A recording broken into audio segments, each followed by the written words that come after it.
মা, তুমি এখানে চা বেচতেছো? তুমি আমারে আর কত কষ্ট দিবে? আমার বউ আমারে বললো চা বিক্রি করতেছে। আমি এই কথা শোনার পরে নিজেরা সামলা রাখতে পারি না। আমি এই জন্য তোমাকে নিতে আসছি। আমি থাকতে তুমি এত কেন কষ্ট করো? ভিক্ষা করো, চা বিক্রি করো, এত কষ্ট দরকার কি তোমার? আমি না তোমার সন্তান? তুমি না আমার জন্ম দিছো? তাহলে এত কষ্ট কেন করো আম্মা? বাবারে, কিছু কিছু কষ্ট সন্তানের ভালোবাসার জন্য করতে হয়। আমি চাই নাই ভালোবাসা, আমি শুধু চাই তুমি আমার পাশে থাকবা, সবসময় আমার পাশে থাকবা। তুমি পিছিয়ে কি করছো না করছো আমি সব ভুলে গেছি। তুমি আমাকে মাফ করে এখন তুমি আমার সাথে চলো, আমার বাসায় থাকবা, চলো। না বাবা, আমি তো তোর আগেই কইছি আমি যাব না। আমি চাই না তোর সংসারে অশান্তি হোক, তোরা ভালো থাক, এটাই আমি চাই। তুমি এটা কেমন কথা বলতেছো? আমার সংসার অশান্তি? আমি যেদিন থেকে আমার বউরে বিয়ে করছি সেদিন থেকে তো আমার জীবন অশান্তি শুরু হয়ে গেছে। তুমি আর নতুন করে কি অশান্তি শুরু করবা? অথচ দেখো, আমার বাড়িতে থাকার কথা তোমার, অথচ তুমি না থেকে আমার শ্বশুর থাকছে। শ্বশুর থাকতেছে নন স্টপ, দিনের পরে দিন, রাতের পরে রাত, ভালো মন্দ খাইতেছে, ঘুমাইতেছে, ফিরতেছে। অথচ তুমি রাস্তা রাস্তা ভিক্ষা করতেছো, চা বিক্রি করতেছো। খারাপ লাগে না আমার? আমার তো খারাপ লাগে। তোমার তো ন্যূনতম কমন সেন্সটুকু আছে, অথচ আমার শ্বশুরের কোনো কমন সেন্স নেই। আমার বোর কাছে আমার শ্বশুরই সব।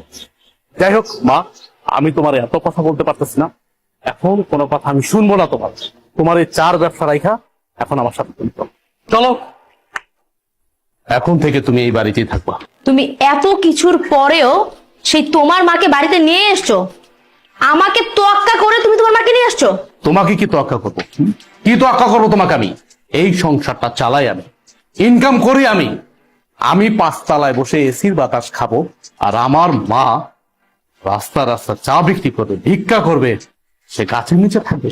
দেখো, এই সংসারটা আমার, এই সংসারটা আমি মেনটেন করি, তাই আমি যা বলবো তাই হবে। আমি তোমার মাকে নিয়ে থাকবো না এই বাড়িতে। কে কার সাথে থাকবে বা না থাকবে এটা একান্ত ডিসাইড করব আমি। তুমি ডিসাইড করার কে? কে তুমি? কে তুমি বলো? আমি কে মানে? আমি তোমার বউ। এই বাড়িটা আমার, আর এই সংসারটাও আমার। এই সংসারের সব দায়িত্ব আমি পালন করি, তুমি তো তেমন কিছুই করো না। সো আমি এই সংসারে যে ডিসিশন দিব সেটাই ফাইনাল। আর তোমার মা তোমার ছোট ভাই ঘরে টিকতে পারেনি, আমার ঘরে কেন টিকবে? হ্যাঁ, তোমার কি মনে হয় যে উনি অত ভালো একটা মেয়ের সাথে টিকতে পারলো না, আমার সাথে টিকতে পারবে? কখনোই না। আমি তোমার মাকে নিয়ে এই এক ছাদের নিচে কোনো দিনও থাকবো না। এখনো সময় আছে, তোমার মাকে বের করো। বাহ, এই বাড়ি তোমার, তোমার কথা মতো চলবে। এই বাড়ি আমার, আমি আমার টাকায় কিনেছি, পরিশ্রমের টাকা দিয়ে কিনেছি। আর চাকরিটা করতেছি পরিশ্রম করে, কিন্তু চাকরি করে টাকা উপার্জন করি। হ্যাঁ মানলাম, তোমার বাবা আমাকে চাকরি দিয়েছে, সে অনেক সহযোগিতা করছে, আমি প্রয়োজনে তার টাকা দিয়ে দেব। কিন্তু তুমি কোনো কথা বলবা না আমার মার বিষয়ে। আমি বাইচা থাকতে তোমার মা এই বাড়িতে থাকতে পারবে না, তাহলে তোমার সাথে আমার সংসার টিকবে না। কি হয়েছে মা, এত চিল্লাচিল্লি করছিস কেন? আপনার মেয়ে আমার মাকে এই বাড়ি থেকে বের হয়ে যেতে বলছে।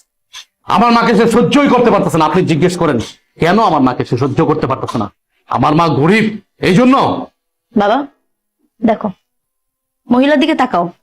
এই সেই মহিলা যে কিছুক্ষণ আগে আমাদের কাছে চা বিক্রি করেছিল। আর উনি আমাদের কাছ থেকে টাকা কেন নেয়নি জানো?